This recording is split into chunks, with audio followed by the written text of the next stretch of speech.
Airbnb business has become very lucrative and profitable. And many people usually desire to at least own or operate one. But when talking about Airbnb, the best location to operate any successful Airbnb is usually around the airport.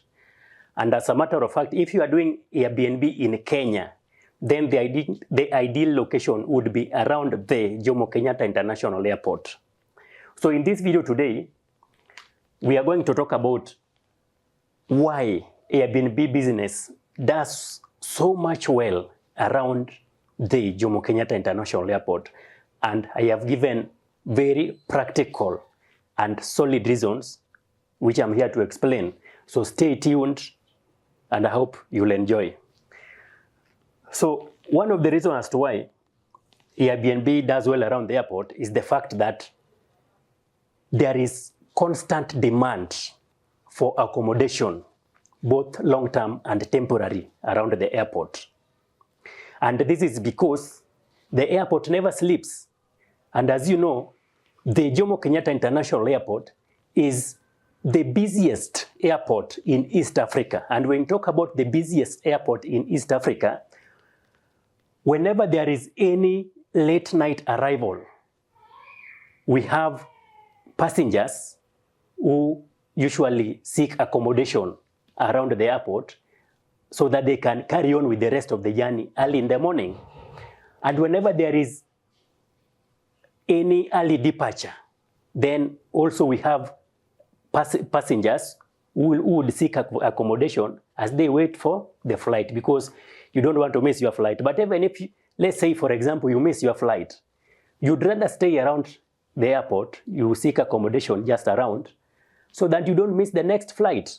But even if you have a delayed flight, for example, still you need accommodation around the airport so that you don't miss your flight the next time. So there is constant demand. We are not talking about passengers, transit passengers alone. We are talking about the crew members, the airport staff, and everyone else, and even other travelers. So the second point is the corporate and business travelers. So majority of travelers who pass through the Jomo Kenyatta International Airport usually include corporate and business travelers, like the NGO staff. Those who work with the NGOs are in the country just for a little time. And those who are in consultancies, the businessmen who are here for business purposes. So all these people usually have two options around the airport, but they usually prefer furnished apartments to the traditional hotel accommodation around the airport. So whenever they land at the airport, they have two options. One is to either go and seek accommodation at the traditional hotel apartments, high-end apartments like the Agile Hotel, and part with over 20,000 Kenya shillings per night, or seek cheaper accommodation like in an Airbnb or a furnished apartment around the airport and pay a nightly rate for as low as 5,000. But as you know, anybody in business or any employee, for example, somebody working with NGO, this is somebody who is on a salary and they are here on per diem. So they would rather cut on costs and carry back some per diem when they go back to their mother countries than spend every coin here and go back empty and dry.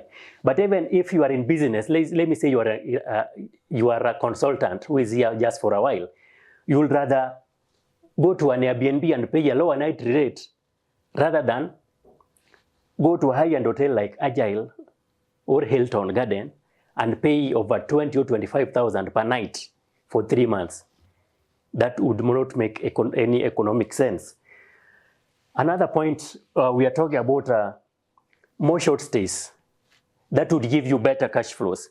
As you know, when you are doing Airbnb around the airport, normally you have two choices. One, you can book a long stay customer who would stay there constantly for over 3 months, sometimes over 6 months, even 1 year. Or you have a short stay customer who stays there for a few hours and goes. So The arrangement normally, when you're dealing with a long-stay customer, let's say you have a Kenyan in diaspora who is here for holiday for, let's say, 6 months. Then you'd enter into an arrangement with them on a monthly rent payment because they're living in a furnished apartment. Let's say for a studio, they would be giving me around 60,000 per month. One bedroom, maybe 70, 80,000 per month. But if you are booking daily,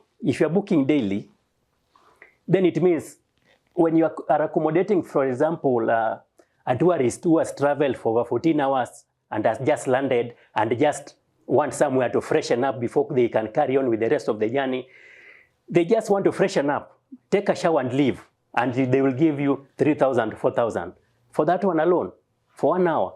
Or let me say somebody who's just taking a nap, waiting for a delayed flight, or somebody who is from an early departure and just taking a rest, waiting for morning so that they can carry on with the rest of the journey. When you do that mathematics, you'll come to terms with the fact that charging short stays would help you generate more money. In fact, you can be booking at least 2 clients per day.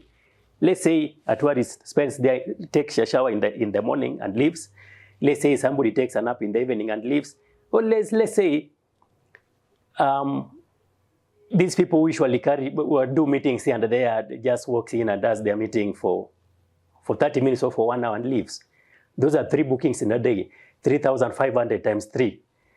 That is over 10,000. That is good money. So let's go to the next point, and that is talking about the expressway. Accommodation around the airport has been made better because of the fact that now we have expressway that makes it easier to connect to the city. From Syokimau alone to Nairobi CBD is roughly 10 to 12 minutes. To Upper Hill, we're talking about 15 minutes. To Westlands, we're talking about 20 minutes or even 18 minutes. So let's say you have a consultant who is here in the country for 3 months, and during that time, they only have 1 physical meetings at Radisson Blu in Upper Hill. The rest of the time, they work from home. They would rather stay next to the airport and only get to physical meetings once in a while. Maybe it is monthly or weekly meetings or after 2 weeks.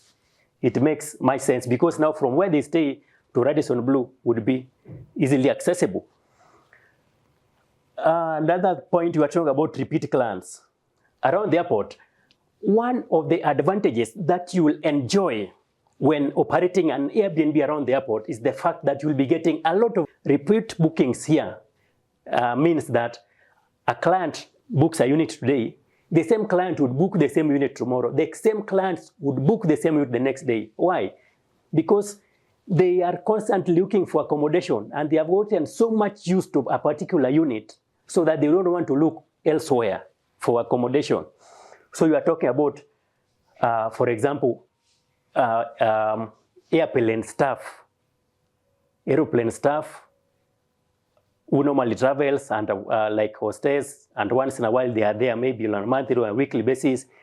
You are talking about a supplier who is in business and they know on a monthly basis they have to go through JKIA and many other cases. But it does not stop there. You can go further. Most of the time, the advantage is that if you have many units, then you can enter into an arrangement with the airlines, and so that they'll be directing their people there, because now you have the capacity to accommodate all the layovers, all the late night travels, all the early departures. And you can also go further and enter into agreement with the travel agencies. You know, the travel agencies, these people have connections. When you have the capacity to accommodate, then you can agree with them on a small commission so that they can be directing all their tourists, all their people there. Then we are talking about now the last point, that is flexible exit strategy. That when you operate an Airbnb around the airport, just like any other business, it reaches a time when you would want to opt out. Maybe it is not working for you, but this one I assure you it works 99.9%.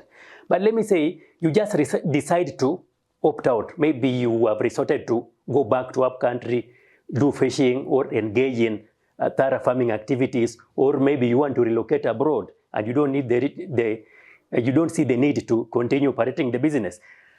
Flexible strategy here in that, number one, based on the appreciation rate at the place, which is about over 25% to 30%, then you could sell your unit. Assuming you bought a unit at 3 million, and then you have traded, you have done this business for around 3 years, and then it is time to opt out.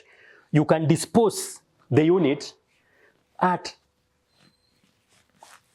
you bought it at 3 million, you can factor in the 30% capital gains, factor in the 30%, so we are talking about 3 million times 30%. This is the capital gain, so the profit that you will enjoy. So that would be roughly around 900K. So meaning later on you'll sell the unit around 3.9.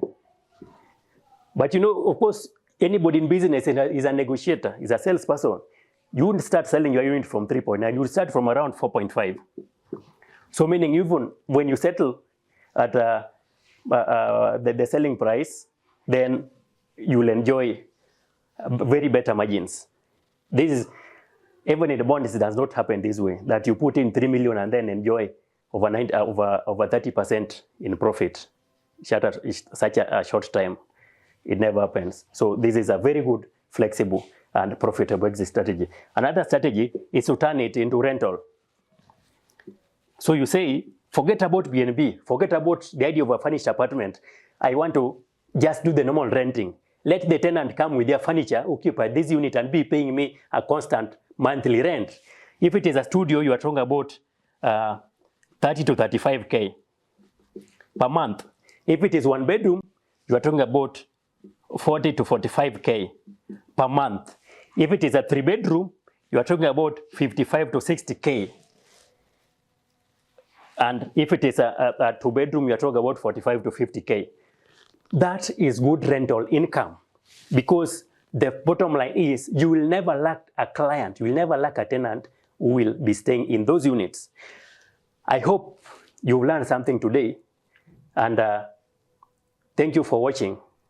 And in case you are looking for a unit, the number is on the screen. You can call, WhatsApp, and help you around, show you a lot of properties, a lot of options around the airports, so that we can get you started and you start your real estate journey. Until next time, bye-bye. My name is Bob.